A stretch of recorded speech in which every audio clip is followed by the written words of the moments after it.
All right, today's message is the more you give up, the more you give in, man. So I was listening to this song called Get On by Racoma. Very nice band. I enjoy their music. And he was talking about the more you give up, the more you give in. And see, the problem with a lot of people is when you start to give up on things, the more you give in to society and societal pressures, and you end up becoming a cog in the puzzle instead of being a piece that outside the puzzle that builds the system so other people can be in your cog.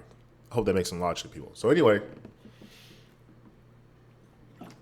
what I'm trying to explain is don't give up so easy once you get tested, man. Like there's things known as fruitful endeavors that don't really have a very good outcome at the end. So you might want to give those things up. But things that you know that are going to benefit you in the future, that give you a positive, productive outcome, don't give up when the first roadblock comes, or the second roadblock, or the third, or fourth, or infinite roadblocks come. Because the roadblocks are inevitable. They're going to be there regardless of what you do. Just understand that fact. And once you understand that fact, it kind of makes it easy to persevere to things. Once you get your first victory from doing something that's difficult that you can do before, it becomes addictive. That becomes your new high. Like I remember Floyd Mayweather used to say, like, my high is training and beating up people and making cash. You know why? Because the more he did, the less he gave in, the more you fight, the better the reward feels after you complete it. Because you only feel reward as a person from doing hard things that you don't necessarily want to do. And that's the only way you get That's the only way you get advanced in this life. Is by doing things you don't want to do.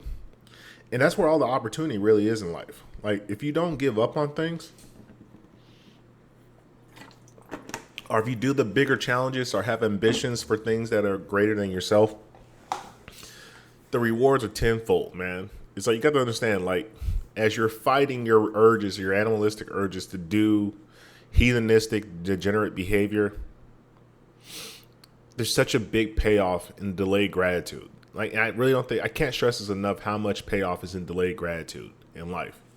Like when you wake up early, for example, that initial resistance to waking up, it it hurts, man. Like I think everybody suffers to some degree. Like you wake up at 5 a.m.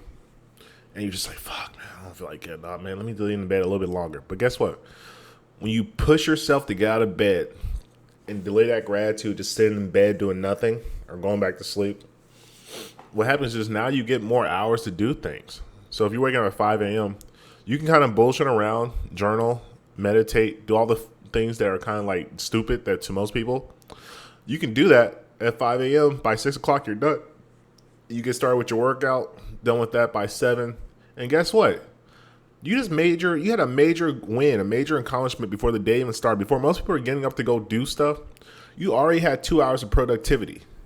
And that carries on for the rest of the day. So now you don't feel so stressed, like, damn, I got to get my workout in. Damn, I got to journal. I got to do all this stuff. Like one of my rituals I started doing in the morning is I wake myself at like 5:30. I've been doing this for the last like 3 weeks now. And at first it was annoying. I didn't like it. I mean, I go through these different phases all the time. Like I used to wake up at 4. Now I'll get lazy, wake up at 10 because I didn't have work till 11. But then when I started realizing, hey, when I get up earlier, I get so much more stuff done. Now it sounds stupid because it's fucking basic math. It's like, okay, I wake up earlier, I got more hours to do stuff. But those extra 2 hours of being able to do things increases you as a productive human being. And so like I'll mess around, play piano, play chess, do my writing, get my workout in, and then by 7 o'clock, it's like I feel good for the day. It's like, damn, I did something productive. I don't know if my piano and journaling and chess and working out is going to pay off in the future. Probably. I don't know. Maybe. But at least I gave myself a chance. And I didn't give in to being a lazy mother believer. So what I'm trying to tell people is don't give in. Like even I think about now, like I had a quick story. But when I first moved out to Texas, my car broke down like 4 months in. I didn't have no savings, barely had a job, substitute teaching, driving around.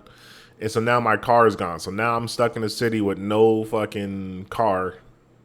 Luckily, I live near the city, so I live near a grocery shop and a gym. And I was like, fuck, man. Maybe I should just go back home, go back to Cali, live in mama's house, and try to rebuild. But then I was like, nah, don't give up yet.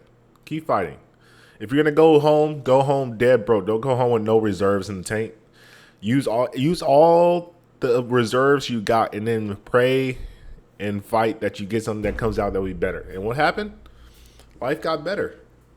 I found a stupid job online, worked that thing for like a month, got enough just to buy a beater. That beater got me the current job I was working at. And then it got me a new car, a brand new car. And now I'm making more money than I would have ever made if I would have just gave up because I decided to keep fighting. So the message of the day is keep fighting. Don't give in because the more you give up, the more you give in to being a lazy slop and lazy bleeper. Gang.